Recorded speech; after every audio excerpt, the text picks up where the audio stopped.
defeated a metal slime, but to my surprise, it dropped nothing but S-rank divine gear, all because a system error rewarded me with a hidden attribute. My luck stat was maxed out at 9,999, and this change is enough to rewrite my tragic fate from my past life. I'm a regressor. In my past life, even after becoming a gray-haired old man, I remained the lowest-ranked bronze rank adventurer, and I was forever stuck on the first floor of the dungeon, where all the low-level adventurers gathered, because the war between humans and monsters had entered its final stage. Dungeon monsters had invaded human society, countless beasts ravaged the cities, and humanity was utterly defeated. Seeing this news, countless adventurers began to flee in panic. Hey, get out of here now. This is no time for hunting slimes. Despite the young man's kind warning, I ignore him completely. Then, I silently walk toward the slime ahead. Forget about him. He's just a useless old fool. At that moment, another adventurer shoved me aside in his panic to flee. I fell helplessly to the ground. I can't accept this. Decades have passed. Since the adventurer profession was born, there's been a game-like system interface. Everyone can level up by defeating monsters, and their stats increase along with it. Sometimes they even gain magic and skills. But why is it that even after reaching level 98, all my stats remained unchanged? I worked harder than anyone else. Every day I gained experience by killing slimes, and now my only hope is to reach the max level of 99, hoping for a miracle. Time is running out. Even if my sword breaks, so what? Even if I die, I'll reach level 99 today. Otherwise, I'll die with regrets. Come on, I'll achieve my lifelong dream with these fists. I've always believed I'd be a late bloomer. It has to be true. Fate can't be this cruel to me. This has to be a mistake. Congratulations, Takahashi Yukito has reached level 99. Seeing this system message, I'm filled with excitement. It's here, finally. Reward me for all these years of hard work. Congratulations, adventurer. Strength increased by 1 point. Seeing this pathetic message, I freeze. This can't be happening. This has to be a joke. I spent my entire life finally reaching max level, only to have my strength increase by 1 measly point. Why? What did I do to deserve this? There's no hope anymore. At this moment, countless high-level monsters arrive and quickly surround me. In my despair, I could do nothing. This was it. My whole life had been nothing but misery. From childhood, everyone despised me. No one wanted to party with a useless person like me. The family who loved me died because of my incompetence. I even destroyed my only sister's happiness. Let this miserable life end here. Ding. Player deceased. Critical error detected in player Takahashi Yukito's system status. Restoring. Regressing through life. Hidden parameters unlocked. As compensation for the system error, 9,999 bonus points have been awarded. When I open my eyes again, I find myself back in my young body. Congratulations. From now on, you are a true adventurer. Right now, I'm completely confused. After a moment to process, I finally understand the situation.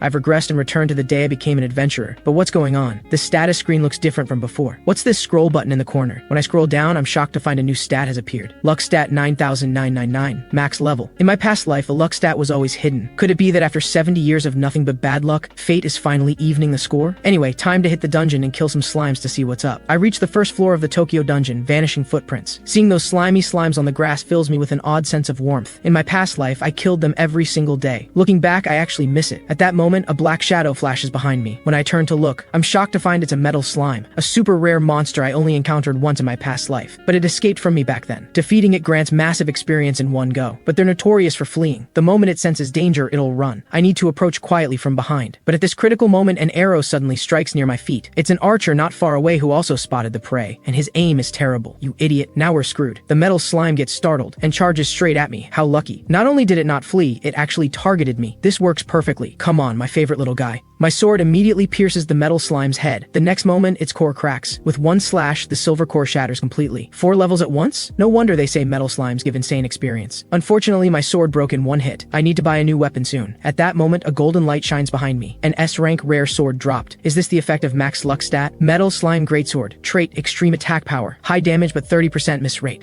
Soon after, I encounter 4 super rare metal slimes. Luckily, these usually timid creatures don't run away. They charge at me instead. If you're so eager to give me experience, I won't hold back. I raise the S-rank sword I just obtained. 1 slash each. I easily cut them all down, and every hit lands a critical strike. This is the power of max luck stat. Obtained S-rank items, metal slime armor, metal slime gauntlets, metal slime boots. The 2 adventurers behind me watch in disbelief. This luck is insane, and so I continue hunting slimes here. Although I didn't run into a metal slime every time, I still managed to encounter them 10 times in total. They drop tons of S-rank equipment. Today is the happiest day of my life. This feeling is incredible. In this life, I'll use this power to walk a different path, find the best doctor to cure my mother's illness, and of course, give Nishimi the happiness she deserves. I swear, in this life, I'll keep you both safe. Right, I haven't seen them since regressing. It's been 70 years since I was alone. I need to go home. I want to see my family. The longing for my family hits me all at once. I can't wait to see them. My pace picks up speed, as if my legs have a mind of their own. Soon I find my old home. After all these years, I almost forgot which room on the 2nd floor, but when I see the apartment number, childhood memories flood back instantly. Just a moment ago, I was rushing here, but now my heart pounds with nervousness. Behind this door is the family I've missed day and night. Just as I brace myself myself to open the door. The door swings open, revealing a familiar figure. Big brother, welcome home. The moment I see Nishimi, my emotions overflow. I spread my arms and pull her into an embrace. I'm home. This time I won't let anyone take you away from me. I'll protect everything I cherish. After calming down, I tell Nishimi everything that happened today. After hearing my story, Nishimi is thrilled. Does this mean mom's illness can be cured? Yes. With the equipment I get from monsters, money won't be a problem anymore. The next day, I sell some rare equipment and get a large sum of money. Then I use this money at an auction to buy an advanced healing potion. Then I bring Nishimi to the hospital to visit Mother. Mom, we're here to see you. Mother is delighted to see us. Mom, this is a gift for you. That's so sweet of you, Nishimi. I'm glad you came, but you really don't have to bring me anything. Save your money for yourself. Don't worry about money, Mom. We brought another important gift today. I take out the advanced healing potion. I became an adventurer and made a lot of money in the dungeon. Mom, please drink this. As Mother drinks the potion, a healing light radiates from her body. Mom feels much better now. Even her breathing becomes easier. After the doctor confirms, Mother's illness has improved. So after some rehabilitation, she can finally go home to recover. Our family can live together again. It feels like a dream. Although Mother looks much better now, it's not enough. That healing potion only provides temporary relief. We need a more powerful potion, an elixir. Hearing this, Nishimi suddenly remembers something she saw on TV. The world's #1 adventurer found a special item, a potion that can revive the dying. The potion likely appears around floor 50 and cannot be traded. Special items are tools only the owner can use. Their glory obtained only by defeating powerful monsters. Since it can't be bought with money, I'll have to obtain it myself. Big brother, are you confident you can reach floor 50? There's no way. Normally I'd be killed long before I could even reach floor 50. Nishimi looks disappointed. Then what can we do? But that's only under normal circumstances. What I have now isn't just a second life. It's the lifetime of knowledge that came with it. I know an exception. The boss on floor 20, the ancient statue. Defeating it has a chance to drop that rare elixir, but the drop rate is extremely low. Very few adventurers obtained the elixir in my past life. But with my luck stat maxed out, even the lowest probability is no obstacle. Also, good news. While leveling doesn't increase stats, I can learn new skills. Skill, Great Layering Strike. A warrior skill with 30% chance to trigger triple critical damage consecutively. Today I'll conquer the dungeon. However, I only equip 2 S-rank items. Metal Slime Greatsword with extreme attack power. Metal Slime Tear with a 1/3 chance to reduce damage by half. I didn't wear the heavy armor because my base stats are too low. I haven't met the minimum requirements to equip them. Today I'm tackling Tokyo Dungeon's 5th floor Broken Forest. Defeating monsters there gives a chance to obtain miracle fruits. After taking the lunchbox Nishimi hands me, I head out. Big brother will definitely come back stronger. I step into the forest on the 5th floor. Populated by plant monsters, this level is known for its confusing terrain that leads adventurers astray. Fortunately, the lower dungeon floors have been conquered by countless adventurers, so I easily obtained a detailed map. Following the map, I shouldn't have any problems. Soon I reach my first target, the tree demon habitat. Tree demons are ambush predators that use mimicry to lure in their prey. It's hard to distinguish them from normal trees with the naked eye, but their mimicry isn't perfect. If you observe carefully, you'll notice their leaves have no veins and their roots grow in strange directions. The next second, the tree hit by a stone suddenly moves. A pair of crimson eyes glare at me viciously. I immediately hoist my greatsword and swing down at the tree demon. Tree demons have low attack power. As long as you avoid ambushes, they're easy to defeat. Congratulations, adventurer. You obtained 1 miracle fruit. I pick it up and take a bite. Tastes pretty good. But more importantly, my strength increased by 1 point. No wonder it's called a miracle fruit. It actually boosts a random stat by 1 point. Now I can really build up my strength. So for the rest of the time, I rely on max luck stat to continuously kill tree demons and obtain tons of miracle fruits. During a break, I eat the lunchbox Nishimi prepared. After a day of hard work, I'd managed to max out every single stat. Finally, my stats are on par with an average warrior of my level. Just as I'm about to head home, 2 shadows flash behind me. Solo hunting is a bad idea, rookie. Let us educate you on the rules. 2 men, 1 tall and 1 short, suddenly appear, and they're not wearing adventurers' badges. Are you the Wanderers? The Wanderers are criminals who commit crimes in the dungeon. I've heard of them, but never thought I'd actually encounter them. Scared now, kid? Hand over all your equipment. Then we might spare your life. Sorry, but I won't give criminals even a twig. My words instantly enraged them both. You had your chance. Don't blame us for what happens next. You're just some rich kid relying on equipment. You think you can beat us 2-on-1. The tall man charges with his sword. Instead of retreating, I close the distance and charge straight for him. Then, just before reaching him, I leap high. Skill, Great Layering Strike. The tall man bursts out laughing when he hears me. What a rookie. Great Layering Strike? That skill only hits 30% of the time. How could trash like that hit me? Let me show you my guaranteed hit skill Bee Sting. Max luck stat versus guaranteed hit skill. Whose technique will prevail? Surprisingly, his guaranteed hit skill doesn't even scratch my clothes, let alone cause any damage. While the tall man still wonders what happened. My skill, with only a 30% hit chance, lands perfectly, sending the tall man flying into a tree behind him. The terrifying power knocks him out instantly. The chubby guy watches in disbelief. How is this possible? A 30% hit rate triggered on the first try. That's insane luck. Taking down one opponent so easily, all my tension melts away. That's great. All my skills triggered successfully. The Bee Sting he used requires level 25 to learn. His level must be much higher than mine. And Bee Sting is a guaranteed hit skill that can't be dodged. In exchange, its attack power is reduced by 30%. The Metal Slime Tear on my gear has a 33% chance to reduce damage by half. In the end, the power wasn't enough to cause real damage. Seeing his companion defeated in one hit, the chubby guy thinks about retreating. Turn yourself into the Adventurers Guild, and maybe I'll let you go. Being looked down on makes him seethe. I'm a mage. This distance is your dead zone. Perfect for me. The advantage is mine. Got it? I casually put away my greatsword. True, at this distance I'd get hit by your magic before reaching you. Good, you understand. Then be smart about it and surrender. Or else. At this moment, I reach into my system inventory and pull out a magic staff. Surrender? Never. Seeing me pull out a magic staff, he laughs. Do you even know what that is? But I ignore him and wave the staff. This staff is called the Chaotic Staff, an S-rank weapon that dropped from a tree demon earlier. This guy really is just a rookie. He knows nothing. Though the Chaotic Staff is technically rare, it's complete trash. Its magic activation is entirely luck-based,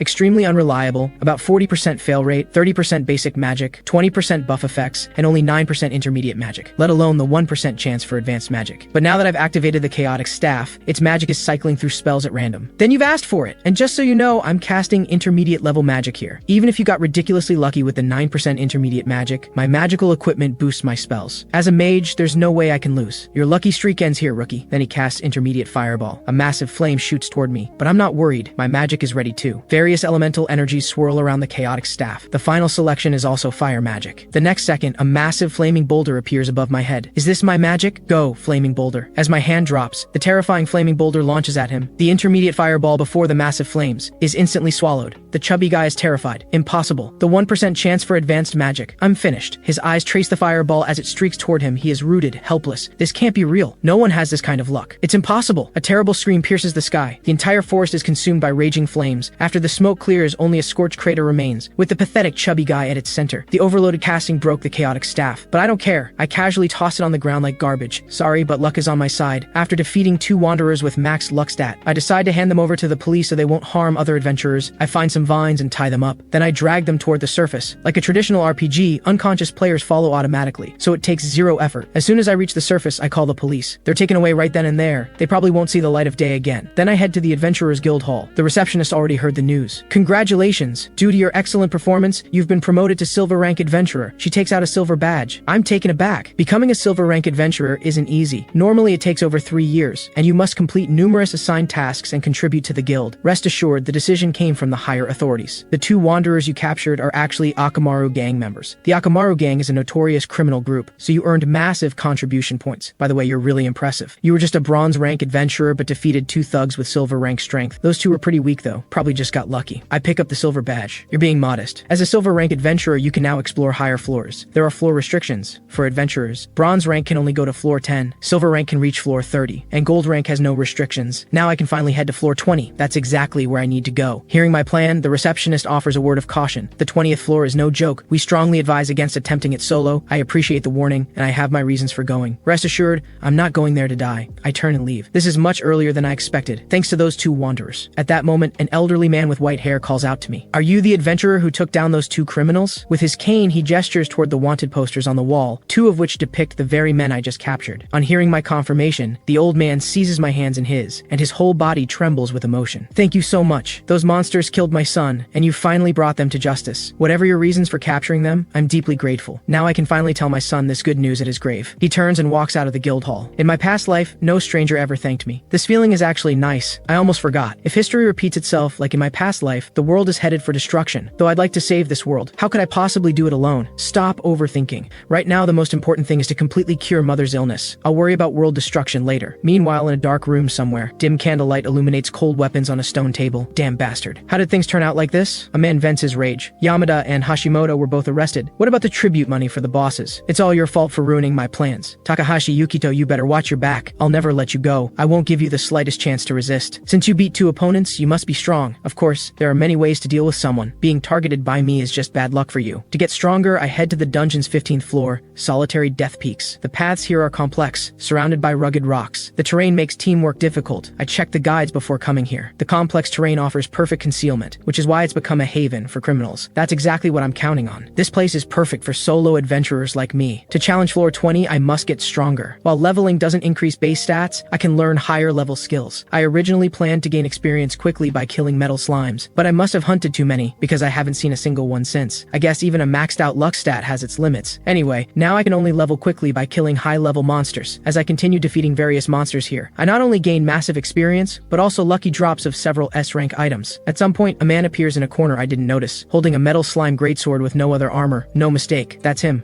Takahashi Yukito. You actually dare to walk into my territory? You've got some nerve ignoring me like that. But charging at him now? That's not how I operate. I'll wait for the perfect moment when his guard is down. Then I'll catch him off guard and strike. The bald man follows me until dark but finds no opportunity. This isn't working. I need a better approach. I have a good idea. I don't need to deal with that bastard myself. This is my territory. I know everything around here. I just need to use it and I'll crush him easily. Just like in the natural world, monsters have their own ecosystem too. I just need to exploit that. First, reduce the predators here, then provide abundant food. As long as I give these insect monsters enough food, they'll reproduce rapidly in a short time. Without predators, their numbers will grow exponentially. The bald man quietly sets his plan over several days. Time to reap the rewards. Unfortunate adventurers, you'll all be caught in this monster army. Soon the bald man brings a bag of insect repellent to the cliff edge. Below, countless insect monsters swarm. The plan is going smoothly. Now for the final stage. Smelling the repellent, all the insects become frenzied. The next second, swarms of insects fly out from the canyon. Ha ha ha, come on, devour that bastard. Right now I'm still hunting nearby monsters, but I hear buzzing in the distance, and it's getting louder. When I look up, I'm instantly shocked by what I see. A black cloud suddenly appears overhead, covering the entire sky in an instant. Looking closer, it's not a cloud at all. It's a massive swarm of insect monsters. These numbers are beyond what I can handle alone. I immediately put away my weapon and sprint in another direction. To deal with these monsters, I need to cooperate with other adventurers. Where do adventurers gather on this floor? I remember hearing about this floor in my past life. After Triangle Mountain Outpost was built, conquering solitary death peaks became much easier. The outpost is located in Crimson Earth Cavern. But before coming,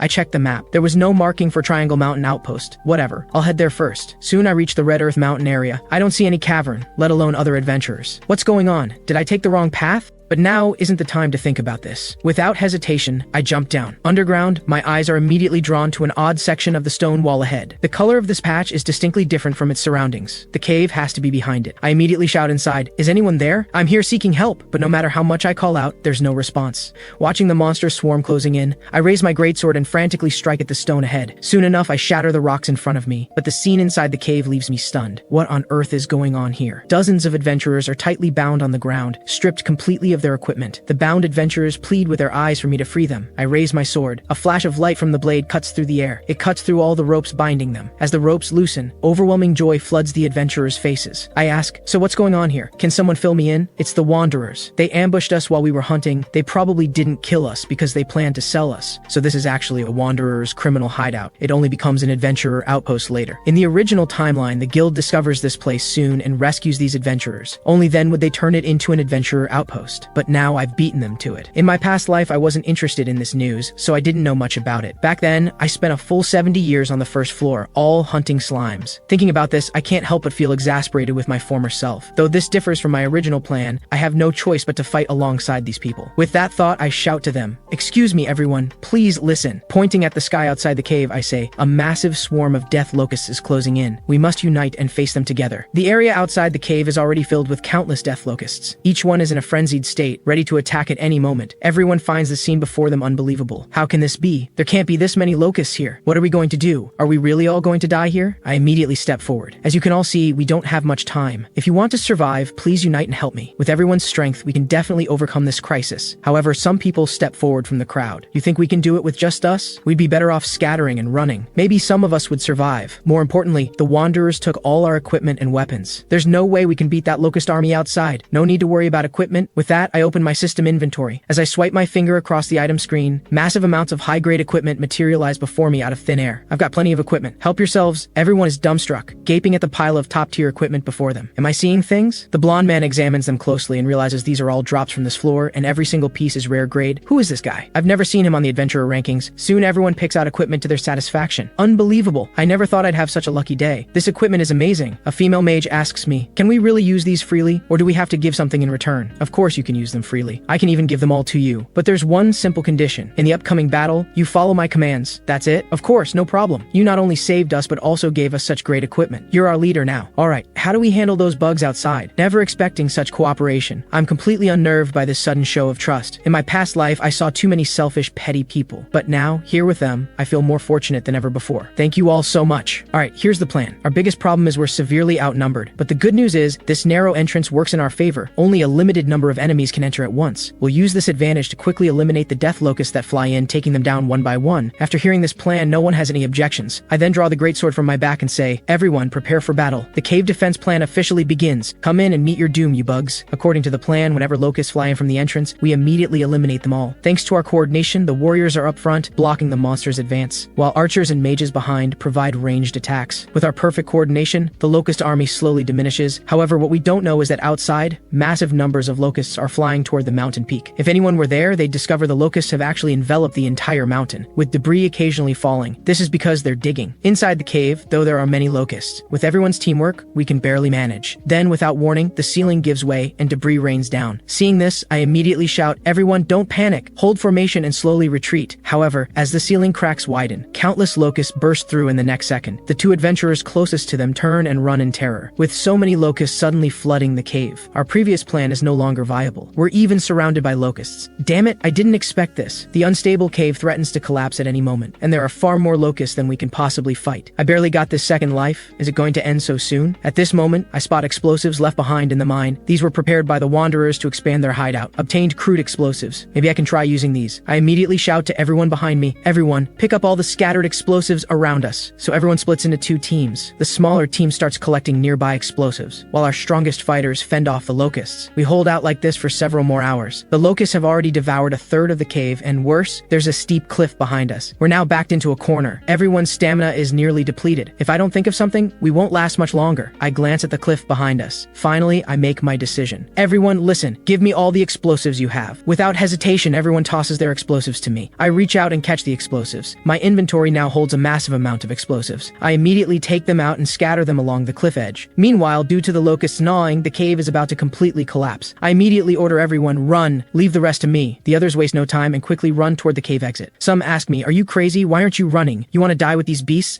And did you forget warriors can't use explosives?" Don't worry, trust me. I then stand at the cliff's edge, drawing all the surrounding death locusts toward me. There are times in life when you must take risks, and it looks like this is one of them. Crude explosives X. Use all at once? As I press the yes button, I jump toward the cliff. "Come on, you bugs. Let me show you what I'm made of." Warning. Current player lacks explosive handling skills. Detonation probability 50%. Warning. Explosives are crude. Detonation probability adjusted to 25%. As a warrior, though my detonation rate is indeed low, I have maxed out luck stat. Use successful. In the next second, all the surrounding explosives detonate. The blaze instantly engulfs all the charging locusts. The entire cliff is destroyed, and the remaining locust army loses balance from the explosion, falling down with me. I can only bet on this now. I step directly onto falling rocks. Then, using various debris in the air, I continuously jump upward. Then I raise my greatsword. Skill, Great Layering Strike. One swing cleaves the massive boulder in half, but I miss one. What a nuisance. Let me end this. I raise my greatsword, its tip gathering golden light. Guaranteed hit skill, B Sting. Not only does it deal critical damage, but it pierces straight through the target. The last monster falls, and I use the impact to propel myself toward the cliff edge. A smile crosses my face. I did it, but then I realize the distance to the top is still a bit far. With no other choice, I raise my greatsword and thrust it hard into the cliff wall. But unexpectedly, the entire rock comes loose. Victory is right there. No, not like this. So close. At this moment, a rope swings down quickly, looping around my arm. With everything I have left, I clutch the last hope of survival. Everyone, pull together. Bring him up. Watching these adventurers, something clicks. Having companions? Maybe it's not so bad after all. Most of the locusts are crushed by falling debris, and the few remaining are either eliminated by us or flee in defeat. Looking at the cliff bottom littered with locust bodies, under the setting sun's glow, I smile. This time, I finally won the bet. Annihilating the locust army with 0 casualties is nothing short of a miracle. At the same time, I gained tremendous rewards. Exterminated a large number of death locusts. Title Exterminator has been granted. Damage dealt to insect-type monsters increased by 20%. Level increased by 3. New skill acquired, Warrior's Instinct. Because I saved numerous adventurers and resolved the locust plague, I instantly become a celebrity among adventurers, drawing everyone's attention wherever I go. People keep trying to friend me. Teams are even recruiting me for dungeon runs, but I politely decline them all. Sorry, I'm in a hurry. I turn down all party invites since, in group hunts, loot is random. There's no guarantee I'd get the elixir every time. Plus, equipment dropped from monsters killed by others is low grade. I'm better off hunting solo. I haven't been home in several days. Mom and Nishimi must be worried. I return home. Mom has prepared a lavish dinner to welcome me. I take a bite. This taste brings back so many memories. I wish the three of us could stay just like this, always. Then Nishimi suddenly speaks up. Big brother, are you really going to challenge the 20th floor? Don't push yourself. I heard from the neighbors that starting from the 20th floor, everything's different from before. Statistics show that fewer than 15% of adventurers break through the 20th floor. You can imagine the difficulty. It's fine. You both saw the news, right? I'm pretty amazing now. Just please don't force yourself. If there's danger, retreat immediately. My illness is much better now. There's no need to rush, but I know better than anyone that if I don't obtain the elixir soon. The tragedy from my past life will repeat itself. Mom, don't worry. I'll come back safely. Big brother, you're so stubborn. Once you make a decision, nothing can change your mind. Yes, in that way, you're exactly like your father. The tragedy of my past life pierces my heart like a needle. To escape the shadows of the past and start a new life, this time I will obtain the elixir. I arrive at a dark underground palace. Tokyo Dungeon, 20th floor, transphysical barrier. To save time, I run quickly forward. Two human-shaped puppets suddenly appear ahead. That's what makes this floor unique. Every monster here is inorganic, mindless killing machines without a soul. But facing these monsters, I have no intention of stopping. Two swift strikes instantly eliminate them. At this moment, a gargoyle above swoops down toward me. I raise my greatsword and cleave it in half with one strike. Without pausing, I continue running forward. Soon I reach the boss room entrance, but a massive shadow blocks the way. Looking closely, I see it's a powerful stone guardian. Seeing the intruder, it slowly rises. Then it raises its fist and swings toward me. I use my footwork to dodge while rapidly closing in on it. Then, the moment I get close, I raise my greatsword and strike hard at the stone guardian's chest core, shattering it directly. The stone guardian loses power and collapses. I walk to the boss room entrance. This battle will be a crucial turning point in my life. Starting today, I forge my own brilliant future. Meanwhile, elsewhere, his perfect plan has failed, and endless rage and fear surge through him simultaneously. What do? At this rate, they'll kill me. This is all that bastard's fault. I'll definitely take you down. Even if it costs me my life, I won't hesitate. At the same time, I push open the boss room door and step inside. The chamber is spacious, yet completely empty, devoid of any living creature. Only a massive magic circle is drawn on the central floor. But the moment the door automatically closes, the central magic circle suddenly lights up, and a massive stone figure emerges. 20th floor boss, enchanted golem, heavily armored with devastating attack power. But that's all it is. With my speed advantage, as long as I don't get hit, I can barely handle it. With that thought, I charge at the boss with my sword. The boss swings a heavy punch at me, but I easily dodge it. I immediately seize this opportunity and swing my greatsword at the stone figure's foot. The powerful attack leaves cracks on the boss's leg. This is my battle plan. Since the stone figure's defense is too high, I can only destroy it bit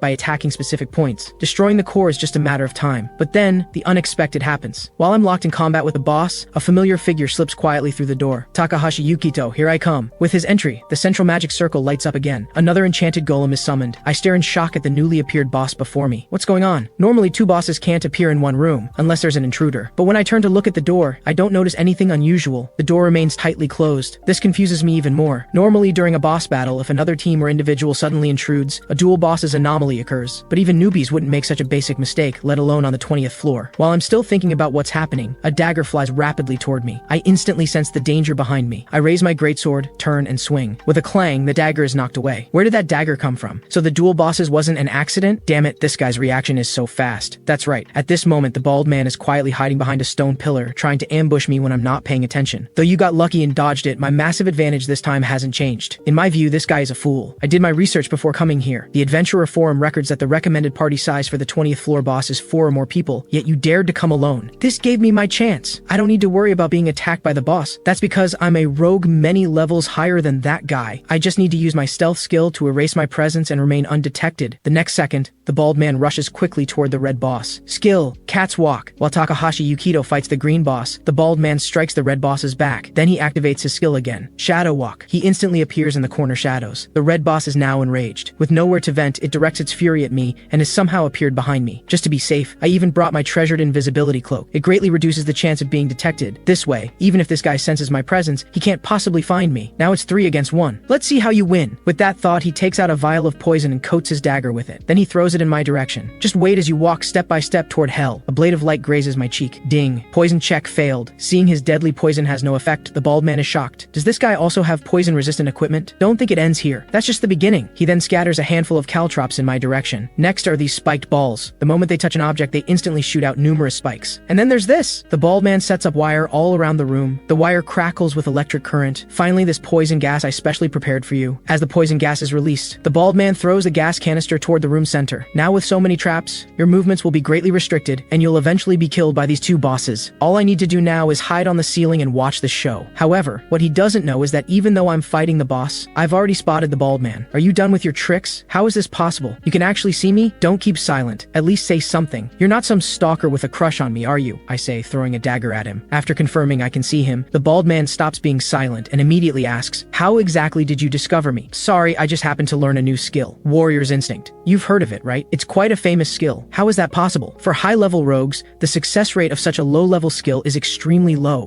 What's wrong? Can't face reality? Or are you scared and want to run? The bald bald man is instantly enraged by my words. You bastard. You've completely pissed me off. Let me show you my true strength. With that, the bald man raises his dual blades and charges toward me. I quickly raise my greatsword to block. Then I forcefully push him back. You timid stalker. I almost thought I was higher level than you. There's this skill that others see as completely useless trash. But in my eyes, it's a god tier skill. It's warrior's instinct, a skill that can sense surrounding danger. The reason others think it's useless is because its activation success rate is extremely low, with a failure rate as high as 99%. However, for this luck-dependent skill, with my maxed out luck stat, it's virtually 100%. Skill activation great success. Can sense all dangers within the area. The effect is like a circular radar suddenly appearing before me, with all the dots on it representing things threatening to me. As a rogue, the bald man can't possibly believe his perfect stealth was defeated by a skill all adventurers recognize as trash. I don't care how you discovered me. Your death is certain. Then come and try. I'm not afraid of a guy who only hides in shadows. The two of us immediately engage in battle. The clashing of blades echoes continuously through the room. The two bosses seem to have become spectators. Ha ha ha. A warrior competing in speed with me, a rogue? You're still green. Not to mention I'm higher level than you. Under his rapid attacks, I can't dodge in time, and my arm is ultimately slashed, leaving a bloody mark. Paralysis check evaded. I really want to know what items you have. Neither the poison just now, nor the paralysis toxin triggered. In one fluid motion, I leap, using the boss as a springboard to launch myself behind him. Then I raise my greatsword. Skill, great layering strike. The massive force smashes into the ground, but the bald man easily dodges it. But my attack isn't over. I raise my greatsword and aim at him. Skill, bee sting. Seeing this guaranteed hit skill, the bald man laughs. You think a guaranteed hit skill really guarantees a hit? Laughable. Skill, butterfly dance. The spot I pierce suddenly transforms into an illusion, becoming butterflies that scatter. The bald man's true body has teleported behind me, without a scratch. Damn it, he actually dodged it. You really are a rookie. When contradicting skills clash, even guaranteed hit skills can be evaded. It mainly depends on the circumstances. He raises his dual blades and slashes at me. My thigh is immediately slashed again. At this moment, I'm in a terrible state, constantly retreating. Ha ha ha.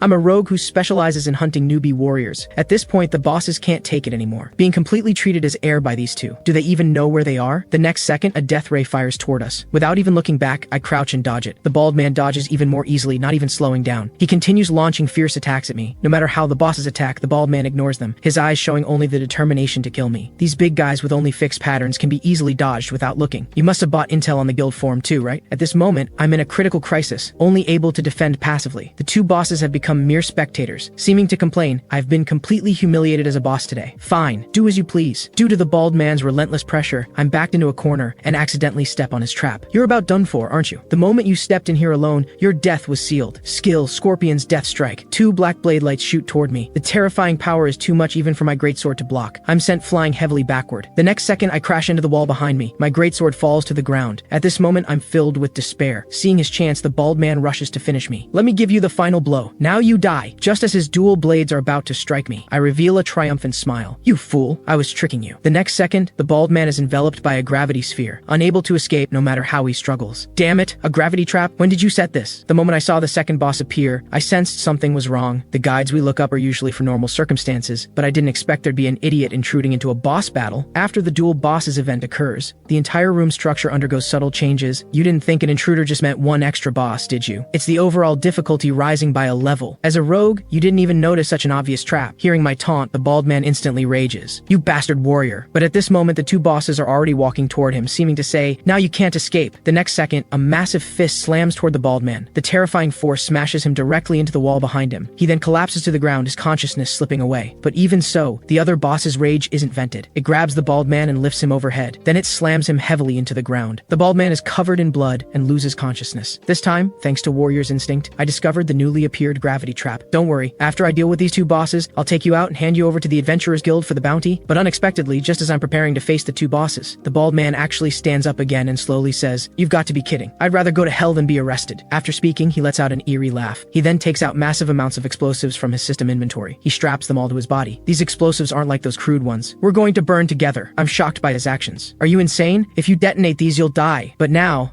the bald man has gone completely mad. His only goal is to drag me down with him, even at the cost of his own life. Detonate all 100 explosives at once? The bald man clicks the yes button without hesitation. Let's go to hell together. An enormous flame immediately explodes throughout the room. I hastily raise my greatsword in front of me, but the ground beneath my feet has already begun to crack. The next second, the ground in my area starts to collapse. I slowly fall into darkness. Unexpectedly, I end up falling into a mysterious space. When I come to my senses, I discover this is actually a hidden chamber that's never been found before. I look up. Above is a massive hole. At this moment, the two bosses from above above also jump down. Even more unfortunately, I'm sandwiched between them. As I'm thinking of countermeasures, I'm delighted to discover golden light emanating from a corner of the room. Looking closely, it's actually a golden chest. I see. No wonder these two bosses chase down so quickly. This hidden chamber contains what they truly guard. But the most critical problem now is this room is ridiculously narrow. The boss's massive body standing there completely blocked the entire path. In this cramped space, there's no room to perfectly evade the boss's attacks. If I attack head-on, facing two bosses' pincer attack, there's no way I can win. Now I can only bet my fate on that chest. With that thought, I charge toward the chest. As expected, the bosses immediately attack me. I narrowly dodge this strike with a few jumps. But unexpectedly, the wounds inflicted earlier by the bald man suddenly send sharp pain through me. Enduring the intense pain, I jump over the boss, and below is that mysterious golden chest.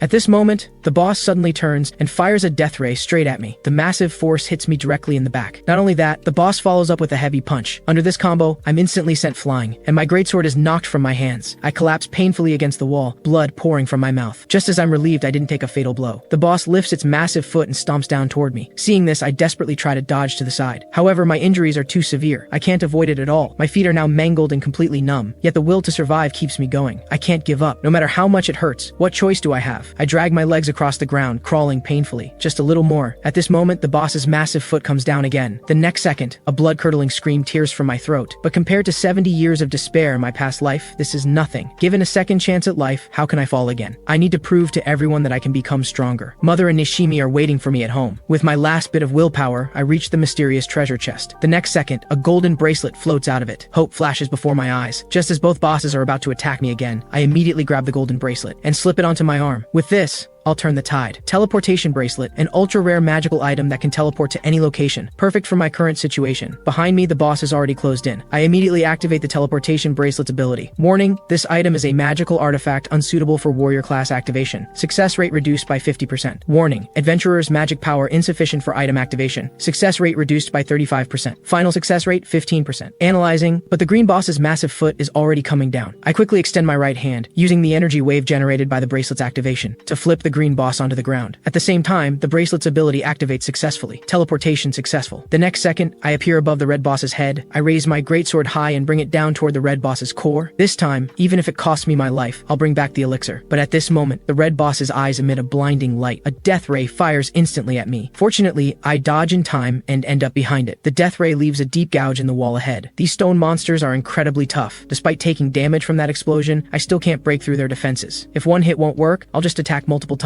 With that thought, I activate the teleportation bracelet again. With the system's success notification, I appear at the green boss's core. It's still lying on the ground, unable to get up. I seize this opportunity, raising my greatsword to pierce its core. But unexpectedly, the moment I thrust down, the green boss shakes its body. I lose my balance and nearly fall off. Meanwhile, the red boss has already pursued from behind. It raises its massive hand, trying to grab me. Teleportation successful. I teleport behind it once again. I slash down at its back with my sword. However, this attack isn't enough to deal a fatal blow to the boss. The enraged boss swings its fist at me again. Teleportation successful. Once again, I use the teleportation bracelet to teleport away. Your turn now. I position myself directly on the green boss's core. I drive my greatsword into its cracks. No matter how many times it takes, I absolutely won't give up. Under my relentless attacks, the green core gradually cracks open. But the green boss won't just lie there waiting to die. It attacks in my direction again. Teleportation successful. I teleport in front of the red boss and strike repeatedly at its core. The red core gradually cracks as well. Like this, I use the teleportation bracelet to switch between the two bosses, striking their cores several times with each teleport. I've now mastered this legendary rare equipment completely. Even though my class isn't suited to activate its abilities, with my maxed out luck stat, I can utilize it at 100% efficiency. The two bosses now have me trapped between them. Now's the time. Teleportation bracelet activated. The next second, both bosses' fists slam into each other's cores. Their cores are now heavily damaged, on the verge of shattering. I seize the opportunity and teleport behind the red boss. Bee Sting. I thrust my sword straight into its core. The next second, the red boss's core completely shatters. Just like that, I've successfully defeated one boss. But the battle isn't over yet. I teleport once more above the green boss's head. Great layering strike. I'll end this with this one strike. As both bosses fall, their bodies begin to turn to dust and scatter, and I, severely injured, have completely exhausted my stamina. I fall powerlessly from the air, finally landing on the sand the bosses became. Warning, usage limit reached. To continue use, please recharge energy. Congratulations, adventurer Takahashi Yukido, on successfully defeating two bosses. Congratulations, adventurer Takahashi Yukido,